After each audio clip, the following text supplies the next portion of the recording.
और दुर्व्यवहार के तस्वीरें और घटनाएं अब तक सामने आई हैं।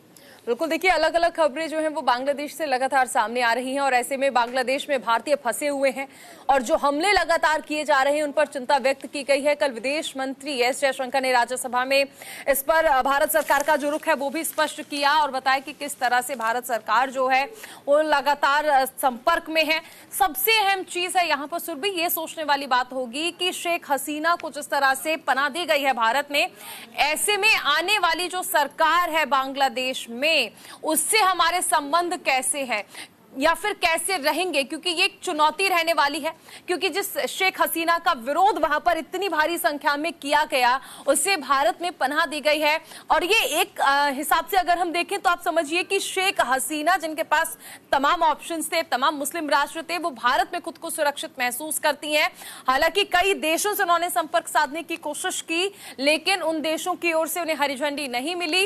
वापस वहां पर पहुंचने के लिए इस बीच संभावना ये भी है कि रूस का रुख कर सकती हैं। पहले कहा जा रहा था लंदन जाएंगी, ब्रिटेन की खबरें भी आई थी, इंग्लैंड की खबरें भी आई थी, लेकिन वहां से हरी झंडी नहीं मिली।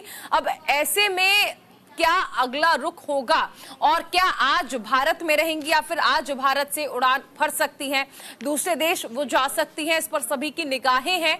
और इस बीच चिंता का विषय ये भी बना हुआ है कि लगातार वहां पर हिंदुओं को टारगेट किया जा रहा है, मंदिरों को टारगेट किया जा रहा है। सबसे बड़े इस्कॉन टेम्पल में आगजनी कर दी गई, जो देवी देवताओं की प्रतिमाएं हैं उन्हें नष्ट किया जा रहा है।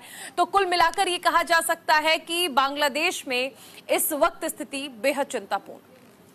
बिल्कुल, जैसे हालात इन दिनों बांग्लादेश के नजर आ रहे हैं ऐसे में कई गंभीर सवाल भी खड़े हो रहे हैं। हालांकि चारुल, हमने ये भी देखा कि राहुल गांधी ने भी सर्वदलीय बैठक में इस बात का को लेकर के मुद्दा भी उठाया था और ये सवाल पूछा था कि अगर अब जब तख्ता पलट हो रहा है बांग्लादेश में, जो नई सरकार का निर्माण हो रहा है, ऐसे में भारत के पास और क्या कुछ रणनीतियां तैयार हैं, पहले से क्या कुछ योजनाएं तैयार हैं, कैसे उस सरकार के साथ में और आगे कदम से कदम मिलाकर के चलने की कोशिश की जाएगी। तो अभी भी कहीं ना कहीं रणनीतिक तौर पर भी हमें मजबूती के साथ खड़े होने की जरूरत है। बिल्कुल, नई सरकार से संबंध कैसे होंगे ये सोचने वाली बात होगी, क्योंकि यहाँ पर विरोध जो है वो शेख हसीना का हो रहा था। चलिए खबरों में आगे बढ़ते हैं।